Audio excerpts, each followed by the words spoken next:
আসসালামু আলাইকুম সম্মানিত আইন শিক্ষার্থী বন্ধুরা, আমরা আজকে নতুন একটি আইন নিয়ে কথা বলবো।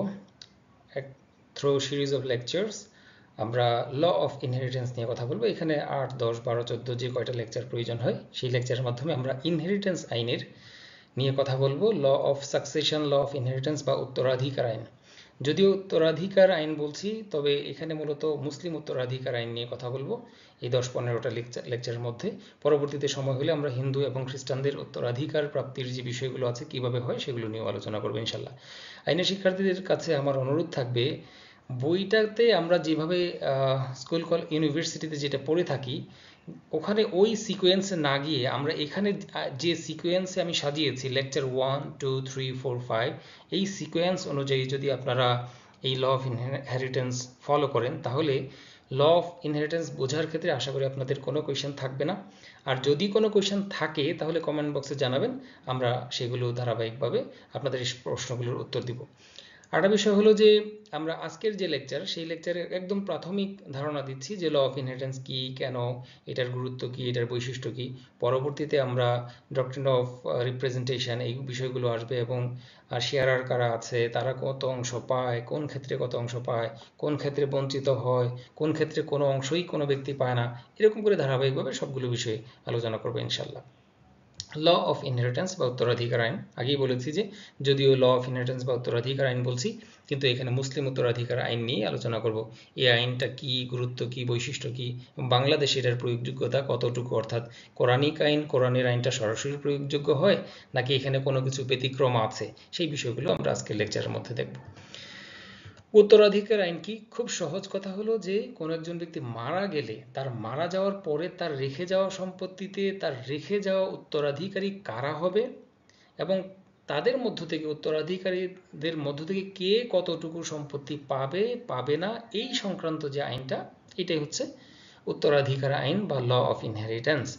আর মুসলমান ব্যক্তি মারা যাওয়ার পরে তার মুসলিম উত্তরাধিকারীদের মধ্যে তার সম্পত্তি কিভাবে কতটুকু বণ্টিত হবে এই ব্যাপারে যেখানে যে আইনটা, সেটা হচ্ছে মুসলিম উত্তরাধিকার আইন।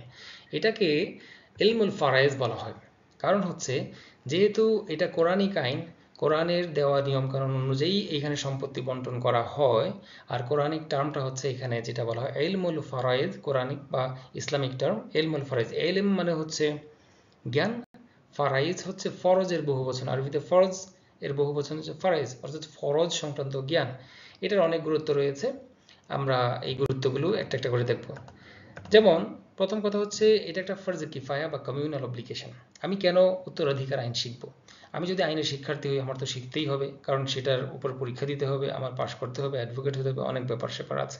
কিন্তু আমি যদি আইনের শিক্ষার্থী নাও হই সেক্ষেত্রেও কিন্তু আমার ল অফ ইনহেরিটেন্স শেখার গুরুত্ব রয়েছে, কারণ এটাকে ফরজে কিফায়া বা communal obligation, 1 in every 40 people or 1 in a community must learn the rules of inheritance, the law of inheritance.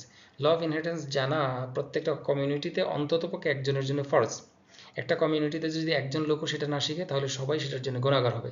So this is a religious importance. Religiously every Muslim should bear that importance, should keep that in mind, that at least one person in every community must learn the law of inheritance. সুতরাং আইনি শিক্ষার্থী হই বা না হই আমার সেই ব্যাপারে জানা দরকার, এটা একটা গুরুত্ব রয়েছে। এছাড়া আরেকটা বিষয় রয়েছে যে হাদিসে এটাকে বলা হয়েছে যে 1/2 of the total knowledge। এখানে বলা হয়েছে তাআল্লামুল ফারাইদা, তোমরা ফরাইদ সম্পর্কে শিখো, ল অফ ইনহেরিটেন্স সম্পর্কে শিখো, ফাইন্নাহা নিসফুল ইলম, because that is certainly that is half of the total knowledge. মানুষের জীবনের দুইটা পার্ট, বেঁচে থাকা, মরে যাওয়া। দুইটা পার্টের একটা পার্ট বেঁচে থাকলে এই লয়ের কোনো দরকার নেই, যখন মরে যাবে, মরে যাওয়ার পরে তার সম্পত্তির কিভাবে বন্টন হবে সেটা যেহেতু এই ল অফ ইনহেরিটেন্স মাধ্যমে গাইডেড হয়, সেজন্য এটাকে বলা হয় half of the total knowledge. এই দিক থেকে এটাও একটা রিলিজিয়াস গুরুত্ব।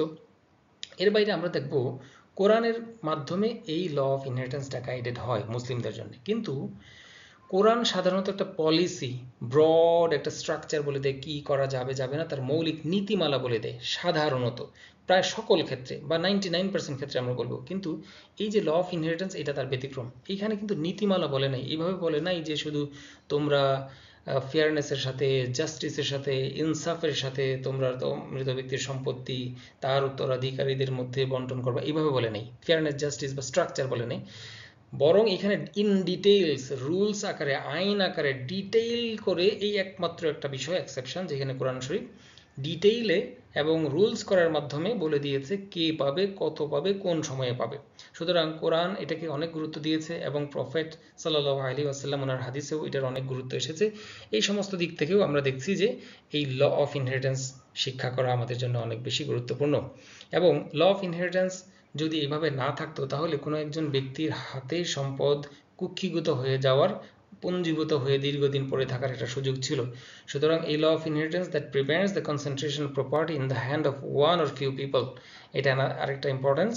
এবং ফাইনালি ল অফ ইনহেরিটেন্স একটা বিষয় যে এখানে একজন ব্যক্তি মারা যাওয়ার পরে আমরা যখন আইনগুলো পড়বো তখন দেখবো কি কমপ্লেক্স ইস্যুস আসে, কে পাবে, কোন ক্ষেত্রে কে পাবে, এ পাবে নাকি এ পাবে, এ পেলে কত পাবে, ও পেলে কত পাবে, এইরকম অনেক কমপ্লেক্স ইস্যু আছে। আর সম্পত্তি যেখানে আছে সেখানেই ঝামেলা, সেখানেই অনেক বেশি সমস্যা।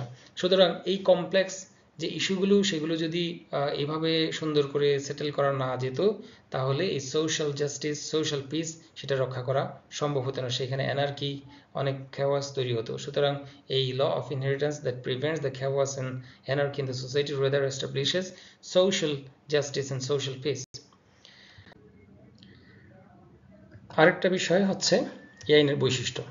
এই আইনের কয়েকটা বৈশিষ্ট্য আছে। প্রথম বৈশিষ্ট্য হচ্ছে এই আইনের প্রয়োগটা শুরুই হয় কোনো একজন ব্যক্তি মারা যাওয়ার পর, অর্থাৎ যে ব্যক্তির সম্পদ বন্টন করা হবে সেই ব্যক্তি মারা যাওয়ার পরে এই আইনটা শুরু হবে। কোনো একজন ব্যক্তির অঢেল টাকা থাকলেও তার সম্পত্তিতে তার জীবদ্দশায় তার ছেলে উত্তরাধিকার দাবি করতে পারবে না। একটা গিফট নিতে পারে, অন্য কিছু নিতে পারে, কিন্তু গিফট দাবি করতে পারবে না, উত্তরাধিকার দাবি করতে পারবে না। উত্তরাধিকার পেতে হলে অবশ্যই ওই ব্যক্তিকে মারা যেতে হবে, তার বাবাকে মারা যেতে হবে। মারা যাওয়ার পরে এই ল অফ ইনহেরিটেন্সটা শুরু হচ্ছে, এটা হচ্ছে একটা বৈশিষ্ট্য।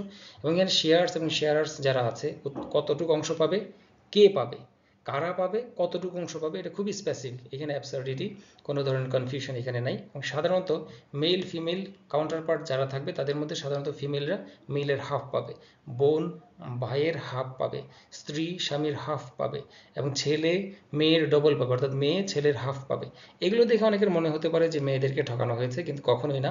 সেটা নিয়ে একটা ইন্ডিপেন্ডেন্ট লেকচারে আলোচনা করব, তাহলে আশা করি এই ব্যাপারে কোনো কনফিউশন থাকবে না।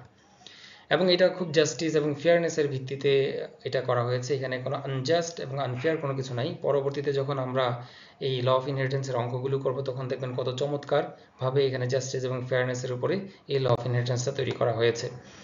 এবং ইসলামিক ল অফ ইনহেরিটেন্সের প্রয়োগযোগ্যতা বাংলাদেশে সেটা কতটুকু প্রয়োগ হয় খুব সহজে বলি যে মুসলিম পার্সোনাল শরিয়ত অ্যাপ্লিকেশন অ্যাক্ট, মুসলিম পার্সোনাল শরিয়ত অ্যাপ্লিকেশন অ্যাক্ট 1937, অর্থাৎ ভারত বিভাগের আগে এইটা আইনটা করা হয়েছিল।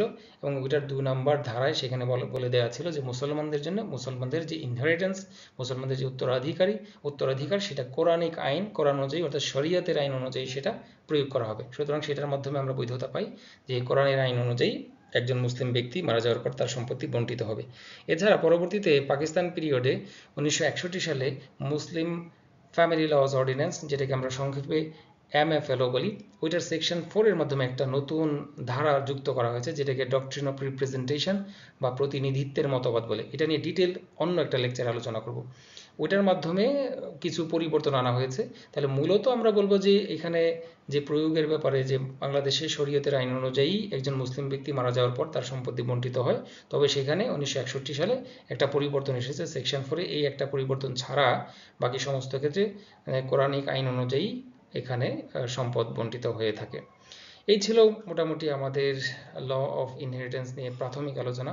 আমাদের লেকচারগুলো ধারাবাহিকভাবে আপনারা অনুসরণ করবেন, তাহলে আপনাদের পরবর্তীতে এটা নিয়ে আর কোনো কোয়েশ্চেন থাকবে না, এবং আশা করি সেখানে আপনারা একটা স্বচ্ছ ধারণা পাবেন, এবং বিভিন্ন প্রতিযোগিতামূলক পরীক্ষা হোক বা বাস্তবে প্রয়োগের ক্ষেত্রে হোক সেখানে ভালোভাবে সেই বিষয়গুলো প্রয়োগ করা যাবে। আল্লাহ রাব্বুল আলামিন আমাদের সবাইকে কবুল করুক এবং ভালোভাবে এই ইলমুল ফরায়েদ বা ল অফ ইনহেরিটেন্স শিক্ষা করার তৌফিক দান করুন। আসসালামু আলাইকুম ওয়া রাহমাতুল্লাহি ওয়া বারাকাতুহু।